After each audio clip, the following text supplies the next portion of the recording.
tenemos primero los contenidos.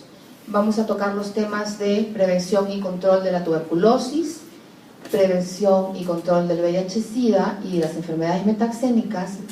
En este último grupo, las principales que están sujetas a notificación en nuestro país, ¿no?, por vigilancia sanitaria. Y luego vamos a tocar el tema de accidentes de tránsito.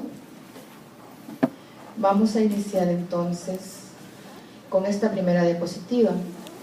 Bien, para poder facilitar y recordar, ustedes están en sexto año, los componentes para la transmisión de las enfermedades y sobre todo para poder siempre tener en claro en dónde es que actúa cada una de las intervenciones que vamos a detallar en la clase, debemos tener siempre en consideración que para la transmisión de las enfermedades infecciosas existen al menos 3 componentes fundamentales. Un primer componente es el agente infeccioso. Un segundo componente, el huésped susceptible de inicio o infectado en fase posterior. Y el tercer componente es el entorno, el ambiente, la comunidad en donde se desarrolla esta interacción entre agente, huésped y ambiente o comunidad. Al repasar o al revisar cada uno de los temas que hemos visto en la tabla de contenidos, vamos a recordar qué intervenciones actúan a nivel del agente, cuáles intervenciones a nivel del huésped y cuáles a nivel del ambiente y la comunidad, del entorno. Por ejemplo, intervenciones que podemos utilizar para bloquear la transmisión del agente. Las vacunas son una excelente intervención cuando tenemos la suerte de que la infección o enfermedad transmisible de la que estemos tratando tiene una vacuna disponible cuya eficacia y seguridad ha sido comprobada mediante ensayos clínicos, ¿no?, y está disponible en el medio. También podríamos tener como intervención a este nivel la aplicación de barreras, por ejemplo el uso de los mosquiteros.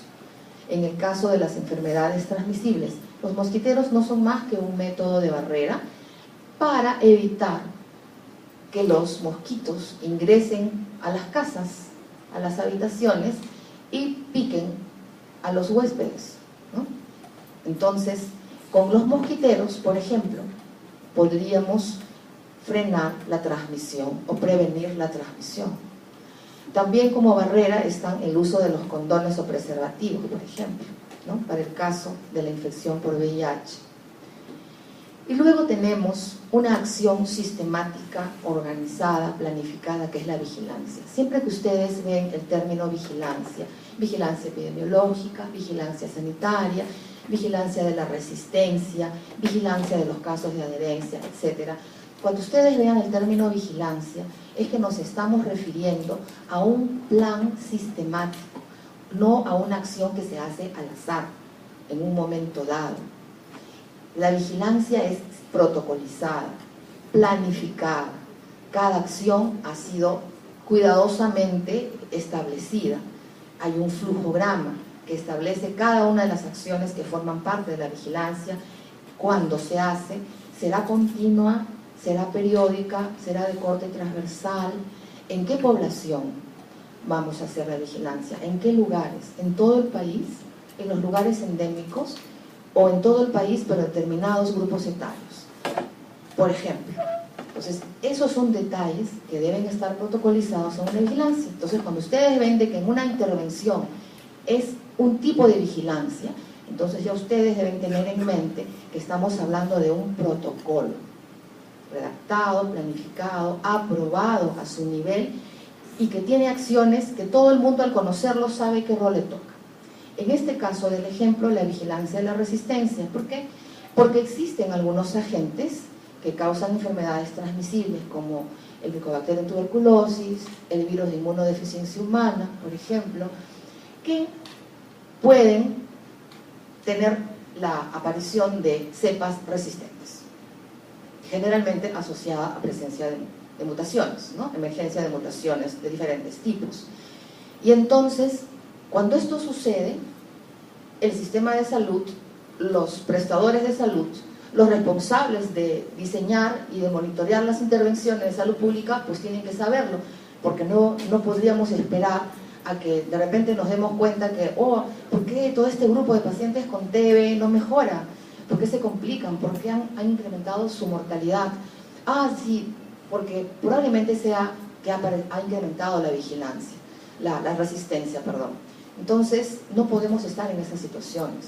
Estamos en la obligación, como una acción de salud pública, de monitorear la aparición de resistencia, de manera que podamos conocer en cada localidad, en cada hospital, por ejemplo, para determinado tipo de enfermedades, o en cada jurisdicción o país, la prevalencia de cepas resistentes. ¿Resistentes a qué? A los medicamentos que son comúnmente utilizados para tratar esas enfermedades. Y por tanto, si existe resistencia, hay que conocerla. ¿Cómo la conozco?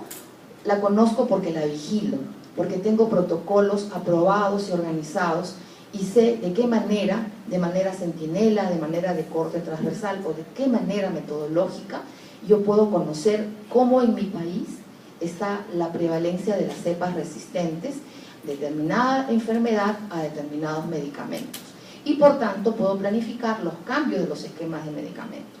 Y de esa manera actúo sobre la gente para frenar la transmisión. Ahora veamos, en el caso del huésped. El huésped, al inicio es un huésped susceptible. ¿Qué significa un huésped susceptible? Que para determinado microorganismo no tiene protección, ya sea porque tuvo una inmunidad activa, porque tuvo una infección previa, o inmunidad pasiva porque tuvo una vacunación. Entonces no tiene una respuesta inmune desarrollada y es susceptible. Existen otros términos, además de la susceptibilidad, que voy a utilizar en el transcurso de la clase. Por ejemplo, el término vulnerabilidad. ¿Qué significa vulnerabilidad? Por ejemplo, que para determinado tipo de enfermedades, algunos grupos de la población están expuestos a mayor riesgo que otros. Puede ser que este riesgo esté relacionado a factores sociales, a factores económicos, a factores genéticos, por ejemplo, u otros que puedan existir. Y eso les confiere determinado grado de vulnerabilidad y que puedan tener mayor riesgo, mayor posibilidad de contraer determinada infección. Entonces, ¿qué tipo de intervenciones podríamos utilizar para proteger al huésped? Nosotros podemos actuar sobre el huésped para prevenir que se infecte, y si el huésped ya está infectado, podemos actuar sobre el huésped para que no transmita a otros esa infección. O sea, actuamos sobre el huésped de diversas maneras. También puedo actuar sobre el huésped para poder detectar tempranamente si ya se infectó o no, porque existen determinadas enfermedades transmisibles que de inicio no son percibidas por la persona, por el paciente, por el huésped, y como no son percibidas, entonces no se sabe que se tiene esa condición de salud que podemos transmitir a otros, por ejemplo, en el caso de VIH, o que tenga un foco primario, por ejemplo, en el caso de tuberculosis, que se ha infectado en algún momento en su vida, pero que de repente, si se presentan algunas otras condiciones que lo hacen vulnerable, entonces esa infección tuberculosa pasa a enfermedad tuberculosa, ¿no? Entonces, repitiendo, a nivel del huésped puedo tener intervenciones para protegerlo a él, intervenciones para proteger que no transmita el agente infeccioso a otros huéspedes susceptibles, o intervenciones por las cuales yo intervengo en ese huésped infectado o enfermo para evitar su muerte o evitar sus complicaciones o su discapacidad. Entonces hay diferentes intervenciones. Vamos a mencionar algunos tipos. Por ejemplo, las intervenciones educativas. Vamos a hablar de ello, vamos a mencionarlas en el transcurso de la clase. Las intervenciones educativas, llámese consejería grupal, consejería individual, de ITS, consejería a un paciente con TB para poder buscar, promover la adherencia, ¿no? Y que no existan abandonos. educación para cambios de comportamiento a conductas saludables, por ejemplo, uso del condón, ¿no? Que tenga posibilidades de negociación para uso del condón. Intervenciones promoviendo que el huésped busque los establecimientos de salud, porque el establecimiento puede estar allí, pero por diversas razones, por ejemplo, porque hay un costo que no se puede pagar, porque hay una distancia geográfica que es difícil atravesar, o porque en ese establecimiento el personal trata mal a la gente y toda la comunidad lo sabe, y menos si es un paciente con TB, está estigmatizado, porque todo el pueblo va a saber que el paciente y su familia tienen TB, ¿no?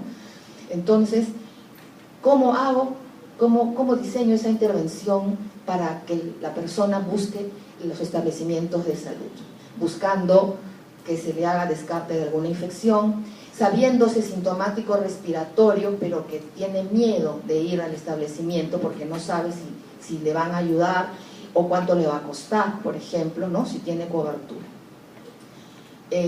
Luego, las intervenciones que son denominadas tamizajes o los famosos screenings, que mucho leemos, ¿no? En los papers. Bueno, ¿qué es un tamizaje?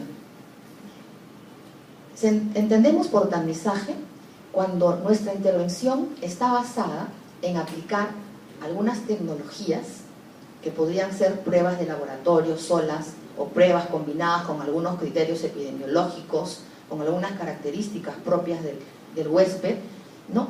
Y esos criterios o pruebas que utilizo son muy sensibles, se caracterizan por su alta sensibilidad. Cuando una prueba es altamente sensible, es porque es capaz de detectar todos los positivos y algunos que no lo son, pero los capta porque se parecen. Pero cuando hago tamizaje, mi objetivo es que no se escape ningún caso. Por eso utilizo pruebas sensibles, prácticas, que no sean complejas y que sean de bajo costo. Entonces, existen situaciones que en el caso de las enfermedades transmisibles, mis intervenciones van a estar basadas en tamizajes. Ejemplo, el tamizaje de VIH en todo paciente con tuberculosis, obligado, lo dice la norma, y sabemos las razones, ¿no? O viceversa, el tamizaje de TB a todos los pacientes con VIH, porque sabemos que en algún momento pueden hacer enfermedad tuberculosa y es la enfermedad que está catalogada como SIDA más frecuente en nuestro país, en todo paciente con VIH. Ejemplo, el tamizaje que se realizan todas las gestantes en el control prenatal para VIH, o para sífilis, o para hepatitis B. ¿Por qué? Porque hay beneficios. ¿Cuál es la justificación para aplicar una intervención basada en tamizaje? La justificación es que por motivos de salud pública es necesario detectar los casos de manera temprana y generalmente en grupos de personas que tienen factores que le dan mayor vulnerabilidad, mayor riesgo de hacer enfermedad y que generalmente están asintomáticos. Como no tienen síntomas, no se perciben enfermos, no van a acudir a un establecimiento de salud. La gestante va al establecimiento porque está embarazada. Entonces se aprovecha ese momento para hacer tamizajes de aquellas enfermedades que pudieran poner en riesgo su vida o generar una transmisión vertical hacia su hijo, ¿no? Hacia el recién nacido. Y es la ocasión para hacer esto. Entonces, para eso son los tamizajes, para poder hacer detección temprana. Y cuando hago detección temprana, no solo la hago para decir, este es un caso de la enfermedad X, detecto para tratar, detecto para intervenir, es decir, hay intervenciones sucesivas. La intervención basada en tamizaje con una intervención basada en el mejor esquema terapéutico. Pasamos a tratamiento, bueno, detección temprana, tratamiento, los acabo de explicar. La vigilancia de casos. La vigilancia de casos es también una intervención basada en la notificación de los casos. Hay normas, hay reglamentos sanitarios nacionales e internacionales que me dicen cuál es la lista de todas las patologías que deben tener notificación obligatoria, ¿no? Tanto fuera del país como dentro del país. Entonces, ¿qué tenemos? Tenemos toda una red organizada a través de los servicios de salud que tienen que tener la capacidad y los recursos y el entrenamiento para poder hacer esta vigilancia. ¿Qué significa? Detectarlos, reportar y tomar acciones de control en la comunidad en donde se estén presentando estos casos. Luego, un último ejemplo es las intervenciones para promover la adherencia. ¿Qué tan importante es la adherencia? Al lado de adherencia hay otro término que de repente ustedes van a empezar a leer en sus textos y en los papers, porque ahora se usa mucho como un complemento de la adherencia. Este término es retención. En inglés, retention in care, ¿no? Lo pueden encontrar así. Y se utiliza sobre todo para enfermedades en las que es muy importante que el paciente llegue a un outcome, que es la curación, el alta. O pueden ser enfermedades crónicas, como el caso del VIH-Sida, en el que es tan difícil conseguir que el paciente por toda su vida continúe siendo muy adherente a un esquema que ya no solamente se habla de adherencia al tratamiento, sino se habla de retención a la atención, o sea, al cuidado. ¿Qué significa? El paciente ya no solamente quiero que tome su pastilla, yo quiero que tome su medicamento, pero quiero que a la vez se mantenga adherido al servicio que podemos brindar, para que de esa manera pueda recibir todo ese paquete de educación, de consejería de pares, de monitoreo y de una serie de pautas que implican el manejo integral de un paciente con esa patología. Y luego, finalmente, las intervenciones dirigidas al entorno, a la comunidad, al ambiente. Por ejemplo, las medidas de saneamiento, que ya no solo dependen del sector salud, la ventilación, ¿no? Las casas saludables, las fumigaciones para eliminar los vectores en el caso de enfermedades metaxénicas, y la vigilancia vectorial, que es una acción protocolizada para poder evaluar el índice de densidad vectorial para cada uno de ellos y en cada lugar, y para evaluar inclusive el perfil de susceptibilidad que tienen los vectores. Bueno, entonces ahora sí, pasamos al primer tema de la clase. El primer tema es la tuberculosis. Tienen ustedes ahí una figura, pirámide, en la cual tenemos, ustedes ven como peldaños, ¿no? Yendo de abajo hacia arriba, están detallados los grupos de personas o los universos de personas a quienes podemos dirigir nuestras acciones de intervención para prevenir y controlar la enfermedad. Empezamos por el nivel inferior. Tenemos el primer grupo, las personas en riesgo de infección de TB. Es decir, somos, por ejemplo, nosotros en el Perú, un país con altas tasas de tuberculosis. Entonces, es muy posible que tengamos grandes grupos de personas en riesgo de infección por TB.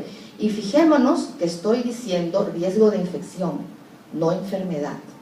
Porque en el caso de la TB hacemos esa diferencia, claramente, ¿verdad? Existen otras enfermedades infecciosas en que la infección y la enfermedad ocurren casi simultánea porque los periodos son muy cortos en la historia natural de la enfermedad. En este caso no es así.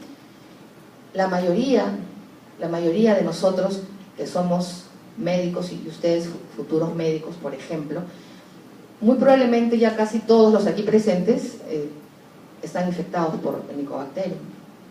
Muy posiblemente sí, pero seguro que cuando salieron del colegio y llegaron a la facultad de medicina no lo estaban, pero ahora sí lo están. Entonces, somos un grupo de personas en riesgo de infección de TB, como los hay otros grupos. ¿Qué otros grupos? Por ejemplo, los pacientes con diabetes. Una buena proporción de pacientes con diabetes en el transcurso de la evolución de su enfermedad hacen tuberculosis.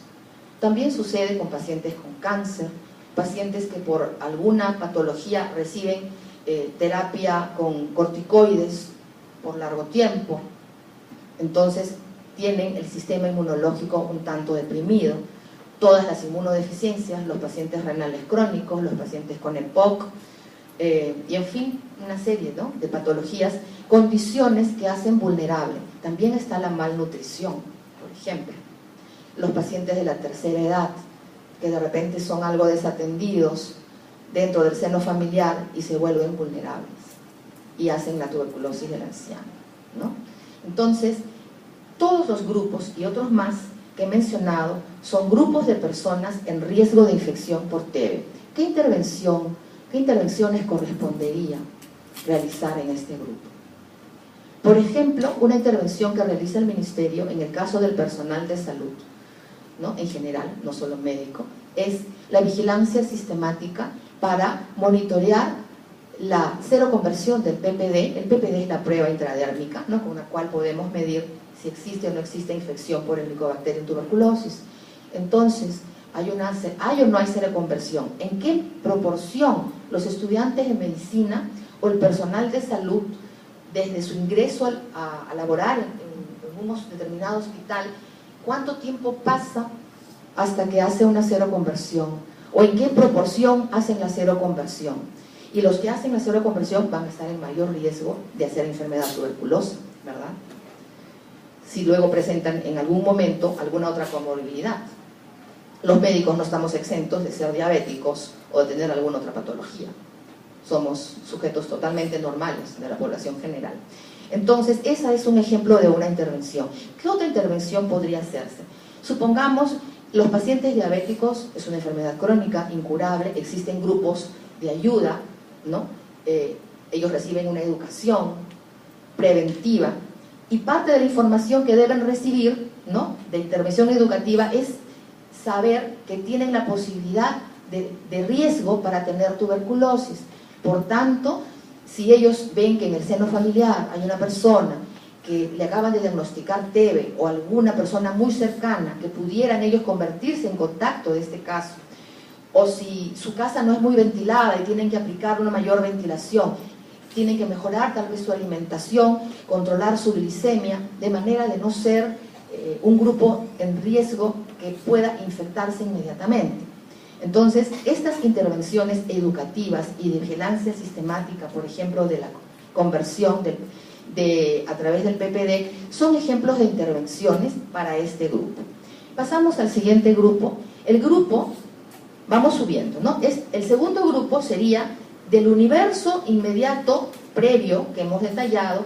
Algunos van a infectarse, ¿no? O sea, de los que estaban en riesgo, hay un grupo que sí se va a infectar y van a ser las personas infectadas pero que no han sido detectadas, o sea, no conocen su estado de infección por TB y no han hecho la enfermedad por TB, ¿no? Obviamente. Entonces, estas personas, por ejemplo, si no han sido evaluadas de alguna manera, los diabéticos, los pacientes con cáncer, los receptores de órganos, por ejemplo, los trasplantes, el personal de salud, si no han recibido, si no han sido beneficiados con alguna de las intervenciones mencionadas, el tiempo va a ir pasando y van a tener su estado de infección. Pasamos al siguiente nivel.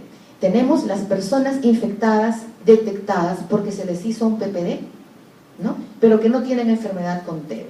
Entonces, de todo el grupo anterior, algunas llegan a tener una prueba y se define su estado de infección, pero no tienen enfermedad tuberculosa, reciben intervención educativa entonces, y si supongamos tienen una vivienda en donde hay hacinamiento, pues aunque es un poco difícil, habrá que darle las recomendaciones para lograr una mayor ventilación, habrá que dar las recomendaciones, supongamos si son personas infectadas, contactos de pacientes con TB, deben recibir, ¿no?, las profilaxis necesarias para ello.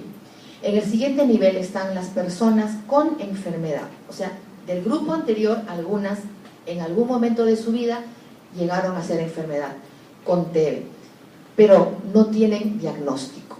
Es decir, esta es la brecha de pacientes sintomáticos respiratorios, muchos de ellos, que tienen TB, pero que aún no han sido diagnosticados y que pasaron por las etapas previas de estar en riesgo de infectarse, de hacer TB, pero que aún no han sido diagnosticados. ¿Qué intervención es importante aquí? Además de la educación y de la comunicación, de difusión, está, por ejemplo, la vigilancia comunitaria, ¿no?, promotores de salud en la comunidad para transmitir mensajes y que las personas puedan identificar su riesgo, sus síntomas y acudan a buscar a los servicios.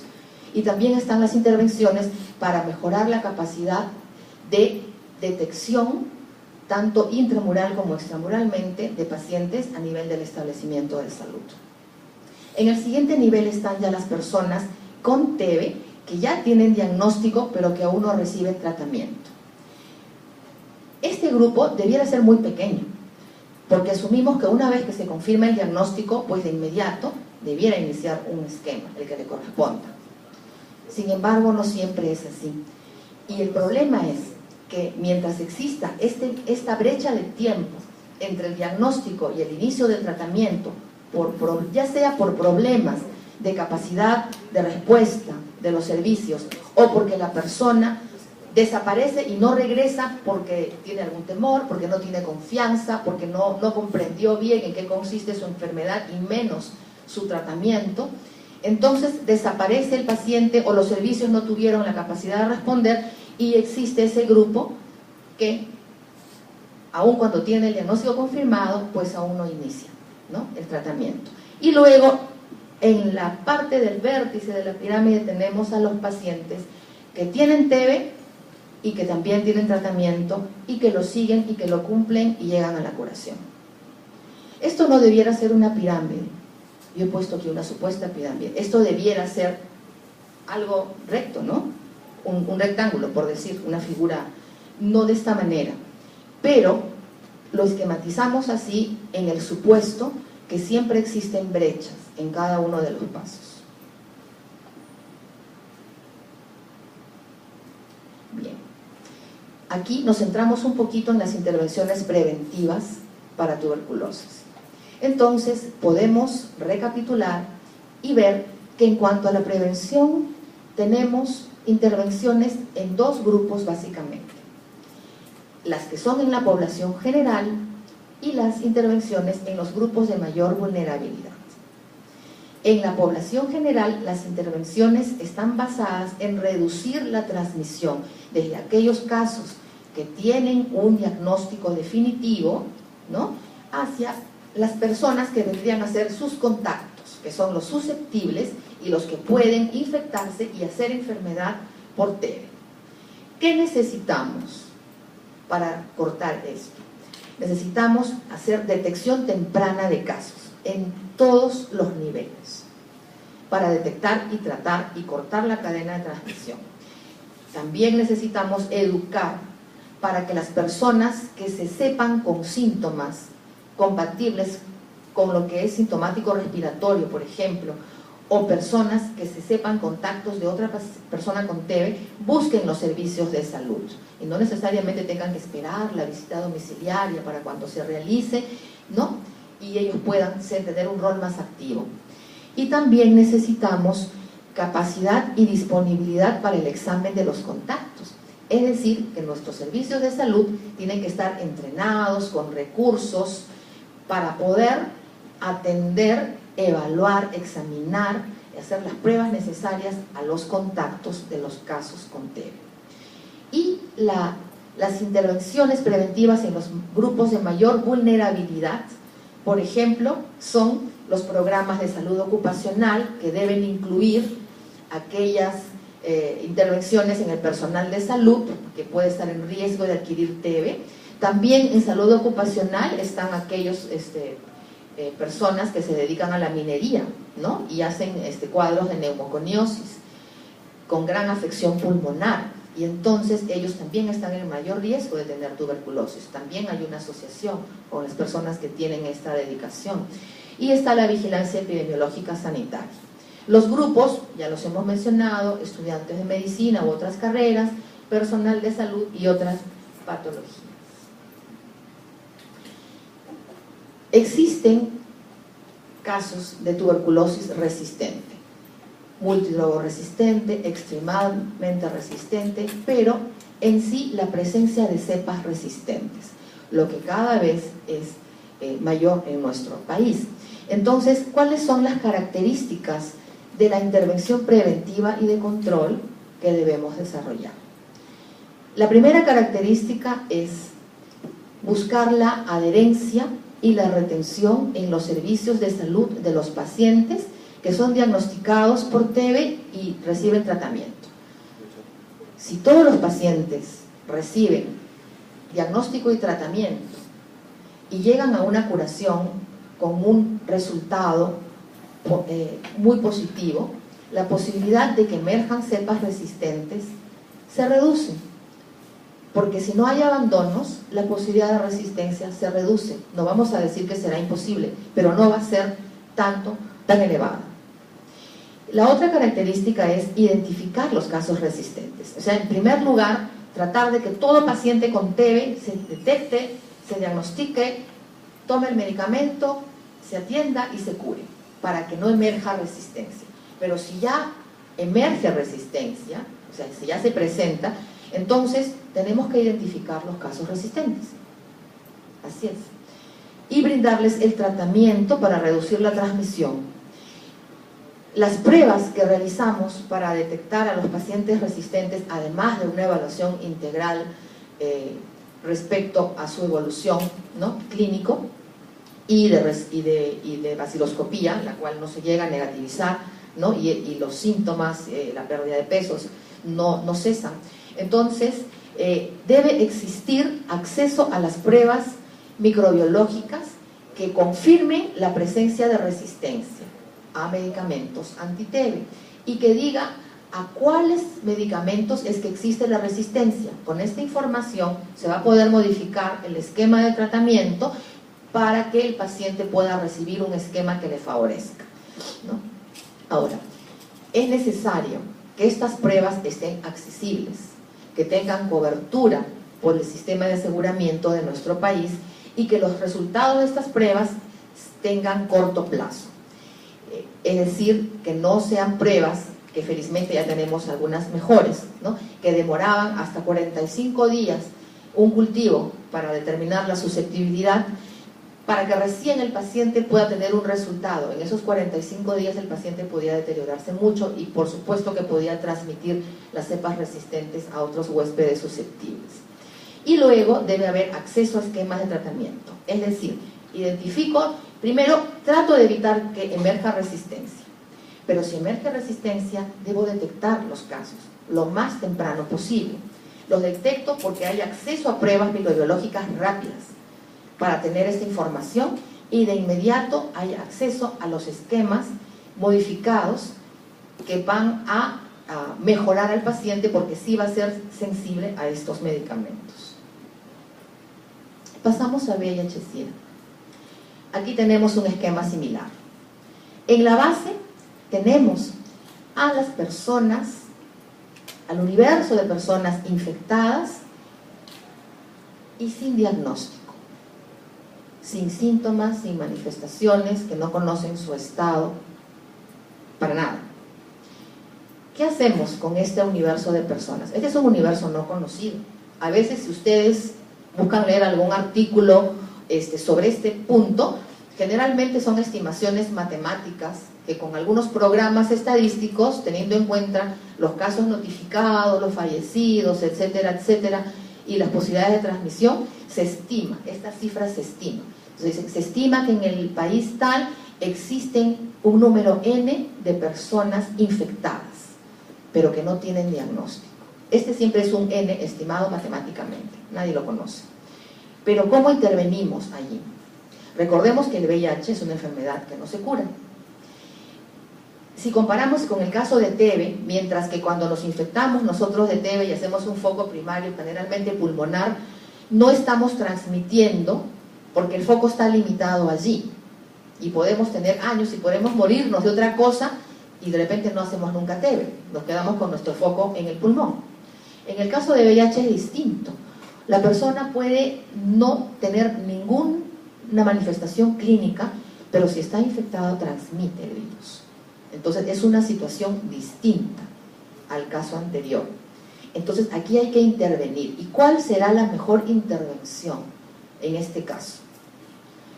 La mejor intervención debe estar basada en la detección, es decir, en el acceso a pruebas de tamizaje y consejería juntas, porque es lo más conveniente, ¿no? Educar, orientar, para que la persona consienta en hacerse la prueba. Entonces, la intervención a este nivel están basadas en pruebas de tamizaje. Ustedes dirán, entonces, que se tamice todo el mundo. Tampoco es eso. Tampoco sería costo efectivo una intervención que diga, bueno, en este país todo el mundo se tamiza, todos los años. No existe eso. Hay grupos que al tener mayor vulnerabilidad son sujetos a intervenciones de tamizaje. ¿Cuáles son estos grupos? Por ejemplo, los militares. En nuestro país los militares tienen hay un artículo en la ley contra SIDA, la ley 26.626, en que dice quiénes tienen tamizaje obligatorio. Los militares tienen en sus normas un tamizaje obligatorio cada año para VIH. Son sus normas. Tienen tamizaje obligatorio las personas que van a donar sangre, derivados o tejidos. Eso es un tamizaje obligatorio. También existe tamizaje recomendado a grupos a través de una atención protocolizada, ¿no?, que vamos a ver en la siguiente imagen, pero aquí hay grupos de mayor vulnerabilidad. Aquí está el caso, por ejemplo, también de las mujeres en edad fértil que están gestando y van al control prenatal y en ese momento conocen que están infectadas por el VIH, ¿no? Entonces, han estado en este universo de personas infectadas sin diagnóstico y luego por alguna situación accedieron a un diagnóstico. Bien, en el siguiente nivel están las personas infectadas que lograron acceder a la prueba de tamizaje, llámese LISA o prueba rápida, ¿no?, que son las metodologías más utilizadas para el tamizaje. Entonces, del universo de infectados sin diagnóstico, un grupo va a lograr acceder. Estamos ahorita a ese nivel, en ese grupo. ¿Qué podemos hacer? ¿Cómo podemos intervenir para lograr que esto se incremente cada vez más? Tenemos intervenciones, por ejemplo, a través de medios de comunicación, el Día Mundial del SIDA, el 1 de diciembre, para que las personas reflexionen, autorreconozcan su riesgo de exposición y de repente puedan acudir voluntariamente y hacerse la prueba. Es un tipo de intervención. Pasamos al siguiente nivel y están las personas con diagnóstico, o sea, ya fueron tamizadas y tienen un diagnóstico confirmado, pero que aún no reciben tratamiento. Una brecha parecida a la que había en la pirámide de Tebe, ¿no? Entonces, esta brecha debiera ser lo más pequeña posible, porque las guías nacionales e internacionales de manejo de pacientes con VIH dicen ya claramente que la recomendación es detectar y tratar, ya no esperar a tener cierto umbral de linfocitos CD4 como teníamos al inicio de la epidemia, ¿no?, por debajo de 200, se recomendaba iniciar tratamiento, después esto se elevó a 300, luego a 500, ahora la recomendación es detectar y tratar, ¿no? Detectar y tratar para poder beneficiar a la persona, al paciente, porque al recibir el tratamiento va a disminuir su carga viral, como vamos a ver de aquí. Entonces tenemos personas con diagnóstico y sin tratamiento.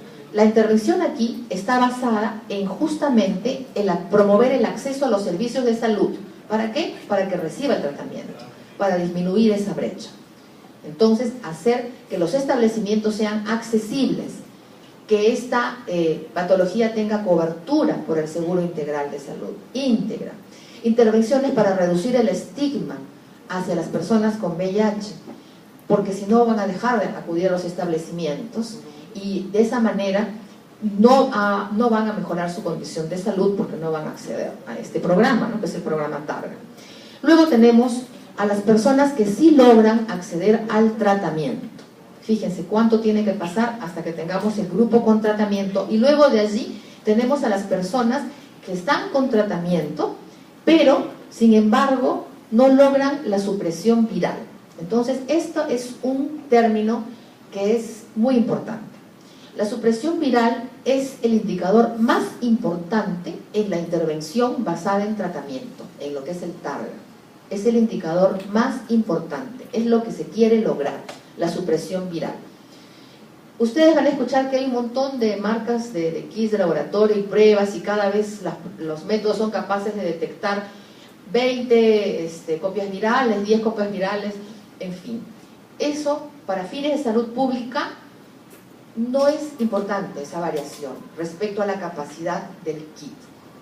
Con fines de salud pública, lo que recomienda la OMS y nuestra guía nacional y la mayoría de guías internacionales es que llamamos supresión viral si el paciente en tratamiento antirretroviral suprime su carga viral a menos de 1000 copias por mililitro de plasma. Ese es el indicador. Y una vez que alcanza este indicador, tiene que sostenerlo. Porque ese es el objetivo primordial. Lograr la supresión viral y sostenerla. Lo que está en la vértice. SBS, supresión viral sostenida. Y ustedes no se imaginan lo difícil que puede ser que una persona acepte un tratamiento sabiendo que no lo está curando, sino que está controlando, ¿no?, la replicación del virus, pero que este medicamento le va a ayudar a reinsertarse al trabajo, a su familia, a no estar hospitalizado, y va a reducir la probabilidad de hacer SIDA y morir. Pero esto debe mantenerse durante todo lo que dure su vida y debe mantener este nivel de supresión viral por todo ese tiempo. Por tanto, ¿qué intervenciones aquí son necesarias? Pues todas aquellas que promuevan la adherencia y la retención en los pacientes. Todas las que contribuyan a ello. Aquí tenemos una variante de la pirámide anterior, pero para gestantes y sus recién nacidos, porque tienen una norma y una intervención especial. También hace años, esta intervención estaba basada en que las gestantes que acudían al control prenatal tenían la posibilidad de que en todo su paquete de perfil obstétrico le hacían el tamizaje de VIH y de sífilis. Si era lo de sífilis, bueno, el tratamiento que ya sabemos, ¿no? Pero en el caso de VIH, porque en el caso de sífilis se puede dar las 3 dosis de penicilina a ella y a la pareja, repetir el tamizaje en el tercer trimestre y entonces reducir la posibilidad de tener una sífilis congénita.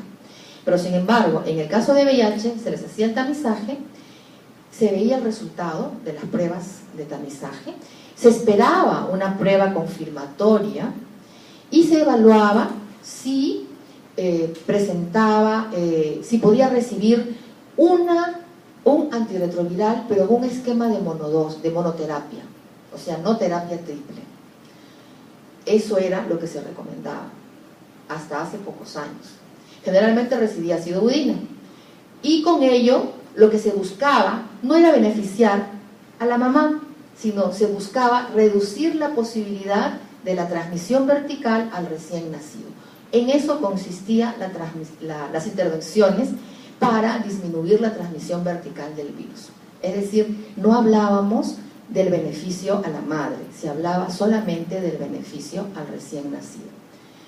Con los años y con mayores investigaciones, la evidencia señala que lo que se debe buscar es el beneficio tanto para la madre como para el recién nacido, porque se necesita a una familia unida, a padres vivos, para que ese niño pueda crecer, estar saludable y estar insertado en la sociedad.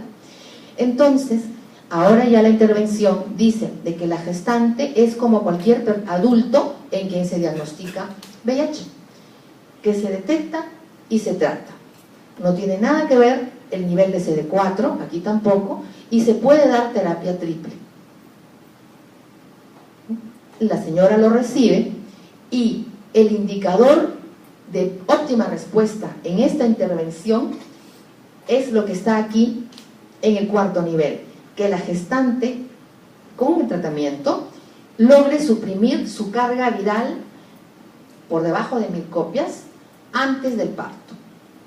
Si eso sucede, la posibilidad de transmisión del virus al niño es mínima, se reduce grandemente, ¿no? Obviamente que a esto hay que sumar que si se puede hacer cesárea, por supuesto que se realiza, y se suspende la lactancia materna, ¿no? Son los complementos para que realmente sea efectiva esta intervención.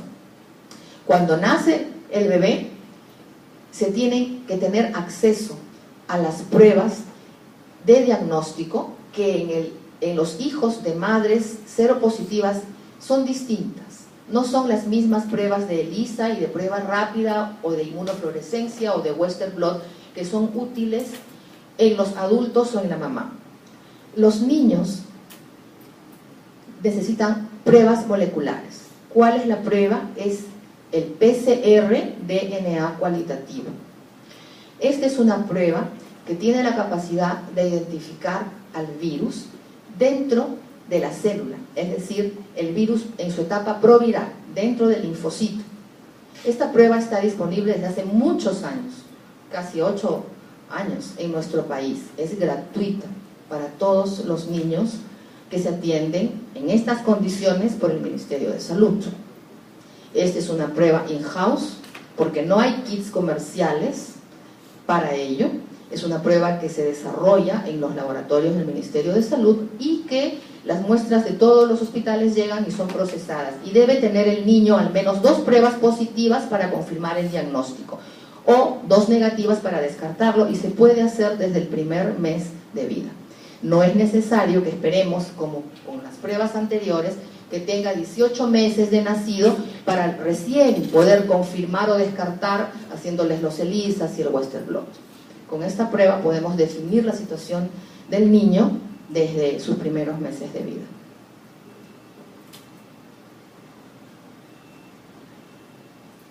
Ahora hablamos sobre las intervenciones en los grupos vulnerables, ¿no?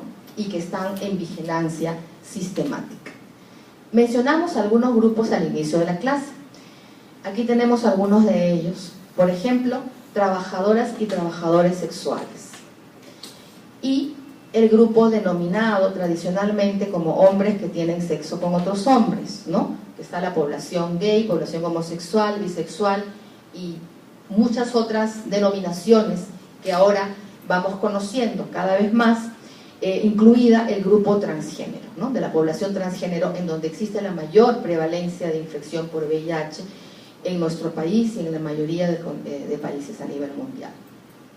Entonces, tenemos este primer grupo en la base de la pirámide de grupos vulnerables y sin acceso a un programa preventivo. ¿Cuál es la intervención que recomendamos aquí? Justamente favorecer el acceso.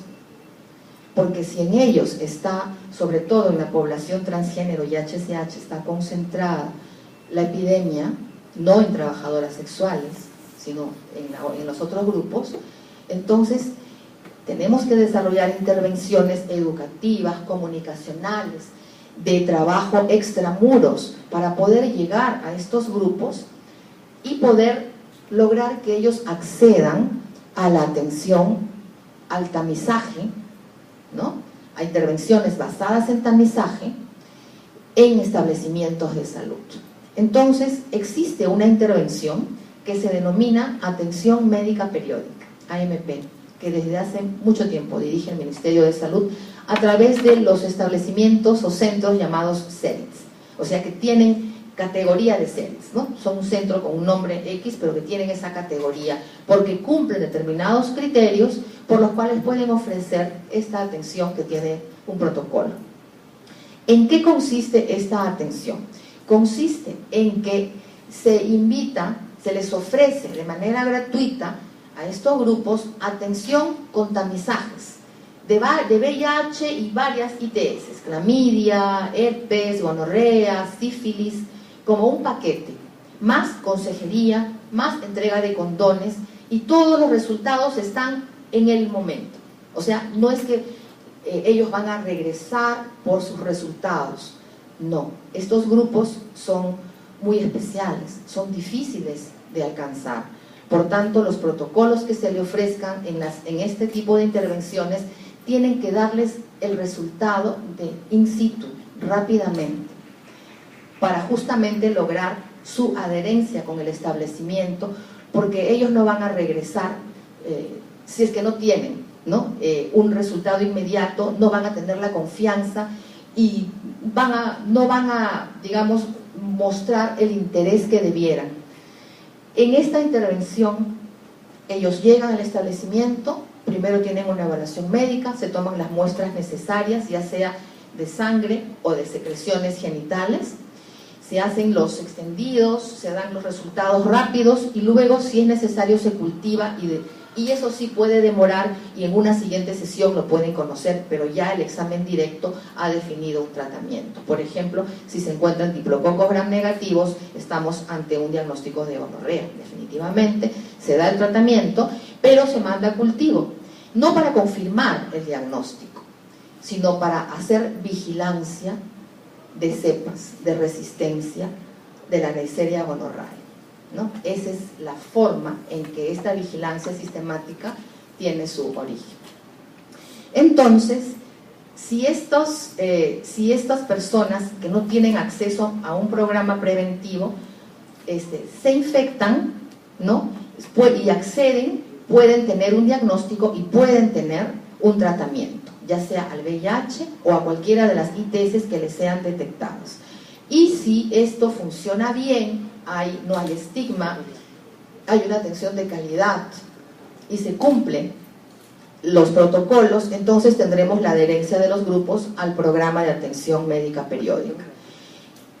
Con este programa, con esta intervención, se crean entonces cohortes de grupos que ya están muy adheridos y son atendidos y ayudan a su vez como pares en base a una intervención que es llamada intervención a través de educadores de pares, para poder ellos invitar a otros pares para poder recibir la atención.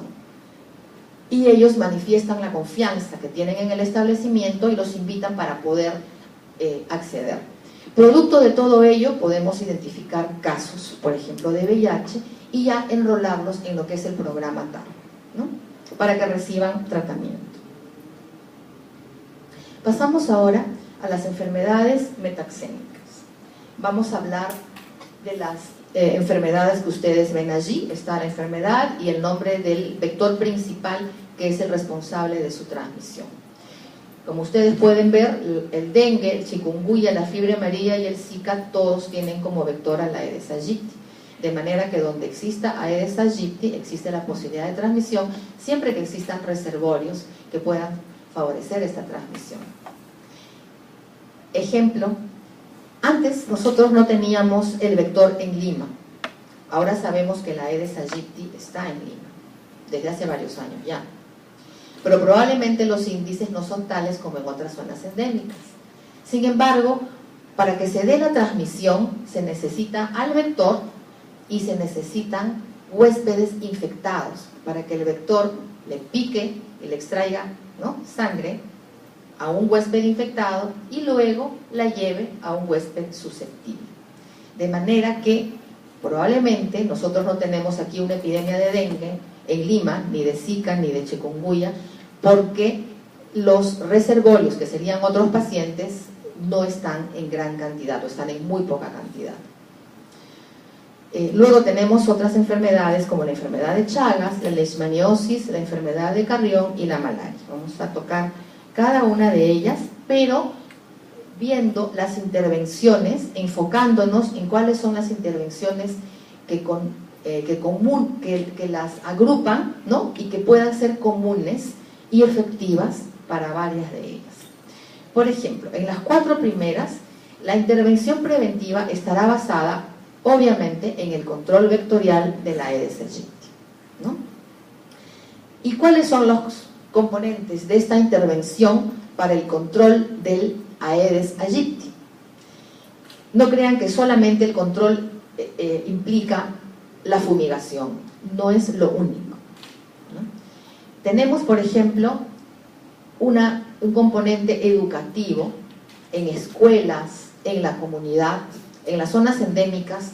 Todos los niños a nivel del colegio aprenden de manera muy coloquial con sus maestros qué es el dengue, qué es el mosquito Aedes aegypti, cómo reconocerlo, qué debe hacer en la casa para que no tener la presencia del vector. Hay que tener los tanques de agua limpios, con tapas, ¿no? Es una intervención que provee el Ministerio de Salud, ¿no? tanque limpio y tapado, por ejemplo, y la educación en las escuelas. También tenemos el uso de las barreras como mosquiteros y repelentes, que es muy practicado, sobre todo en zonas urbanas, donde las viviendas tienen puertas y ventanas, donde de repente no es muy factible aplicar los mosquiteros en la zona de selva, porque ahí las viviendas en muchos casos no tienen ni puertas ni ventanas, ¿no? Son construidas de manera muy diferente. Pero está también el uso de repelentes. También está el uso de larvicidas, ¿no? En los tanques o en recipientes, y la vigilancia vectorial sistemática que realiza el Ministerio de Salud a través de la DIGESA para conocer cómo va el índice vectorial en cada zona endémica en el país. Y de esa manera definir si es suficiente con estos componentes de la intervención o se debe realizar fumigaciones.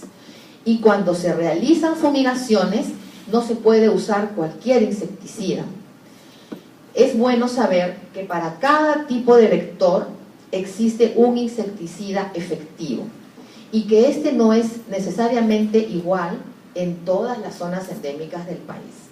¿Cómo sabemos entonces cómo vamos a aplicar o qué insecticida vamos a utilizar en esta intervención basada en fumigación? Pues nos vamos a basar en los resultados de los estudios de resistencia a los insecticidas. ¿Qué significa ello? Así como teníamos a los microorganismos que desarrollaban resistencia a los medicamentos, ¿no? Y que comentamos hace un momento, de la misma manera, los mosquitos y otros vectores también tienen la capacidad de desarrollar resistencia a los insecticidas. Y cuando la desarrollan, entonces ya no son fácilmente eliminados. Para poder saber qué insecticida se va a utilizar, el Ministerio de Salud periódicamente debe desarrollar estudios de vigilancia de la resistencia a los insecticidas y lo hace para cada uno de los vectores que transmiten cada una de las enfermedades metaxémicas. Y por ejemplo, el insecticida que es el más efectivo en Loreto no es el mismo de Madre de Dios y no es el mismo de Cusco, o de repente pueden ser los mismos, los resultados del estudio lo dirán. Y periódicamente este estudio se repite para que las compras que realiza el Ministerio de los insecticidas a utilizar, al igual que se hace con medicamentos, sea óptima y tengan resultados. De estas 4 enfermedades, una de ellas, la fiebre amarilla, además de tener una intervención preventiva basada en el control vectorial de la Aedes aegypti, también tiene la suerte, bueno, suerte para los pacientes, no para el virus, de que contamos con una vacuna, la vacuna antiamarílica, ¿no? Entonces, tenemos 2 herramientas de intervención en el caso de fiebre amarilla. El control vectorial, con todos sus componentes, y la vacunación. Las intervenciones en la enfermedad de Chagas. Aquí tenemos, en esta y en las siguientes, que las intervenciones se basan en control vectorial y la detección temprana de casos. Quiero retroceder en la diapositiva anterior para hacer una ampliación de la explicación. Porque aquí no es necesariamente un pilar el tratamiento de los casos. Generalmente cuando hablamos de detección temprana para tratar, para evitar muerte y complicaciones.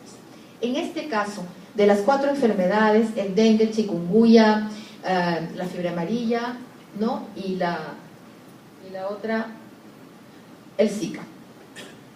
Sucede que no existe en la actualidad evidencia de medicamentos antivirales que sean efectivos para curar cualquiera de estas infecciones, ni para poder disminuir su tiempo de evolución, ni para reducir sus complicaciones o reducir el riesgo de morir. No tenemos antivirales para ello.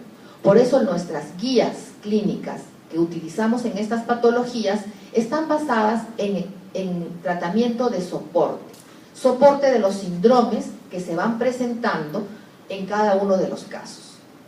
Si se diera el caso, por ejemplo, que tenemos un dengue hemorrágico o un caso de fiebre amarilla icterohemorrágico, pues esos pacientes van a estar en cuidados intensivos y se les va a dar la terapia de soporte que corresponda de acuerdo al síndrome grave que presente, pero no hay un medicamento antiviral. Por lo tanto, la urgencia de detectar aquí no es para un tratamiento específico, sino es porque debemos actuar, o sea, tan pronto se da esto para prevenir, pero si tenemos un caso, lo que hay que hacer es el control del brote, in situ, en el lugar del país de donde estén viniendo los pacientes. ¿Ya? En eso está basada la intervención. Ahora sí avanzamos a la siguiente diapositiva y regresamos al Chagas. Bueno, en el caso de las intervenciones en enfermedad de Chagas tenemos el control vectorial y detección temprana de casos, porque aquí sí tenemos tratamiento, sí tenemos medicamentos efectivos para este parásito. El parásito es el Trypanosoma cruzi y el nombre del vector es el Triatoma infestans, conocido comúnmente como chirimacha, ¿no? Y hay varios tipos de triatomas, ¿no? Los componentes de la intervención son los siguientes. Por un lado, la eliminación del vector, ¿no? Con higiene, con fumigaciones, la vigilancia del vector para poder ver los índices de infestación en cada comunidad, el tamizaje de donantes, porque este es un hemoparásito que puede transmitirse por vía sanguínea, por lo que en zonas endémicas y muy probablemente también en no endémicas, ahora con tanta migración, la prueba para detectar enfermedad de Chagas, para detectar al tripanosoma, se realiza en todos los bancos de sangre. De esa manera nos aseguramos que no se transmita por esta vía. Y sobre todo, tenemos la detección temprana de las personas infectadas para el tratamiento. La enfermedad de Chagas tiene una larga evolución, desde el momento en que se infecta el paciente, ¿no? Por la picadura del vector, ¿no? Y se contamina, ¿no? Con las heces que tienen el tripanosoma e ingresan por la zona de la lesión que ha causado la chirimacha. Entonces hay una inflamación local que puede pasar desapercibida por cualquier picadura, ¿no? De un insecto, y si no es diagnosticado el paciente, puede llegar a tener alteraciones a lo largo de los años con deformaciones de órganos y vísceras irreversibles. Por ejemplo, pueden haber miocardiopatías, puede haber megacolon y megaesófago, con todas las complicaciones clínicas, ¿no? Que ustedes se imaginan, y que esto no se puede revertir con un medicamento ya. Entonces, detectar tempranamente la infección en zonas endémicas, donde es más fácil que la persona pueda reconocer que si vive en una zona endémica y existe reconocida la presencia del vector, entonces esa lesión que tiene de inflamación local puede deberse a una picadura de la chirimacha, ¿no? Y entonces hacerse las pruebas de laboratorio necesarias y optar por un tratamiento para no llegar, ¿no? A la evolución crónica con estos trastornos que son irreversibles. Ahora tenemos las intervenciones en leishmaniosis, enfermedad de Carrión y malaria. Aquí tenemos también que estas están basadas en control vectorial y la detección temprana de casos para tratar. Los componentes de la intervención ya los conocemos, ¿no?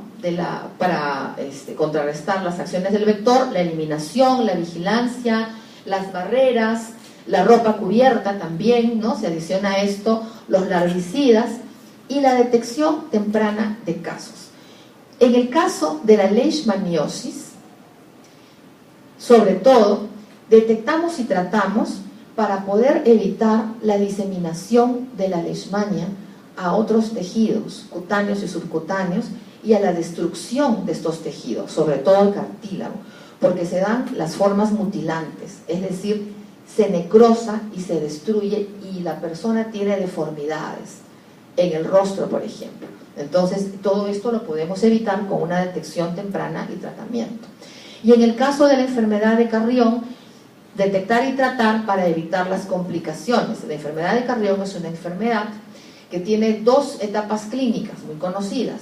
la fase aguda o hemática y la fase crónica o verrucosa, donde aparecen las lesiones, las verrugas, que probablemente la mayoría hemos visto. Entonces, casi todos los pacientes, cuando hacen formas graves de bartonelosis, la hacen cuando están en fase aguda. Es la fase en que el paciente se anemiza, puede hacer un compromiso icterohemorrágico, puede hacer un shock, puede terminar en una UCI, puede sangrar, y entonces puede complicarse. Sin embargo, si nosotros podemos detectar y tratar, ¿no?, inmediatamente, podemos ayudar, ¿no?, a la sobrevida de este paciente, ¿no? Entonces, y en el caso de malaria, detectar y tratar también, para evitar las complicaciones propias de la malaria, y en todos los casos para evitar la transmisión, porque en enfermedades metaxénicas, cada persona que tiene una enfermedad metaxénica es un reservorio viviente, y si se encuentra en una zona donde está el vector va a hacer que pase el microorganismo, ¿no?, que tiene el infectado a un huésped susceptible. Así es. Entonces, por eso tenemos que tratar mientras exista, por ejemplo, en el caso de leishmaniosis, carrión, malaria o enfermedad de Chagas, existen medicamentos que nos ayudan a cortar esa cadena de transmisión. En el caso de las 4 infecciones virales que mencioné, ningún medicamento va a cortar la cadena de transmisión, pero podemos dar terapia de soporte para lograr su sobrevida, ¿no?, y que el paciente se cure, ¿no?, de esas fases agudas. El último punto, accidentes de tránsito. Este no es un tema de enfermedades transmisibles, pero está incluido, ¿no?, en los temas que tenemos que tratar. Entonces vamos a verlos brevemente. En nuestro país existe de manera progresiva en los últimos años una tasa creciente de lesiones causadas, lesiones y muertes ocasionadas por accidentes de tránsito. Ustedes pueden ver los reportes de OPS en el 2016, donde dice de que los accidentes de tránsito son la primera causa de muerte en una población de adultos jóvenes, y a nivel de nuestro país, en Lima metropolitana se concentra, ¿no?, el 55.2% de los accidentes de tránsito de todo el país, y que obviamente en nuestro país también es una de las principales causas de mortalidad, y sobre todo mortalidad temprana. Cuando decimos mortalidad temprana estamos hablando de personas que mueren antes de los 50 años, entonces es mortalidad temprana. Por lo tanto, tenemos en Perú un sistema de vigilancia en salud pública de las lesiones por accidentes de tránsito. Este sistema de vigilancia está a cargo de la ex Dirección General de Epidemiología, actualmente se llama Centro de Control de Enfermedades, y fíjense que para el año 2017, el año pasado, se han registrado en este sistema 32.735 casos, ¿no?, de lesiones por accidentes de tránsito. Entonces esto es muy elevado realmente. También a nivel de país existe un plan nacional denominado Plan Nacional de Seguridad Vial. El actual vigente está desde el periodo del 2017 hasta el 2021, y en este plan, que es comandado por el Ministerio de Transportes, están involucrados varios ministerios. Además de ellos está el Ministerio de Educación y el Ministerio de Salud, el Ministerio del Interior y otras instituciones, ¿no? En lo que es la línea, el componente de educación de este plan, obviamente el Minedu está involucrado, y las acciones están restringidas al nivel de educación básica regular, o sea, a nivel del paquete básico que reciben los escolares. Y los gobiernos regionales también participan incorporando acciones a través de sus consejos de seguridad vial, sus consejos regionales. Sobre todo las intervenciones realizadas en nuestro país, como podemos ver, están basadas en 3 componentes: educación, normatividad y fiscalización. Son los 3 principales componentes. Educación en la población, en el peatón, en el transportista, en los decisores, en la policía, por ejemplo, que tiene que ver con el control del tránsito. Normatividad, ¿por qué? Porque existe un reglamento de tránsito, existen leyes al respecto, y el componente de fiscalización es la intervención que se realiza cuando hay incumplimiento. de la normatividad. Entonces, se fiscaliza, se norma y se educa. Esos son los tres componentes del Plan Nacional de Seguridad Vial.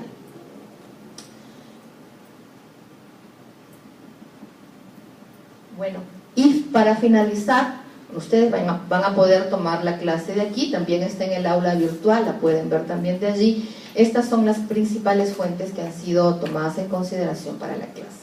Bueno, entonces hemos finalizado la clase. Si hay consultas, me dicen por favor, si no, hemos concluido.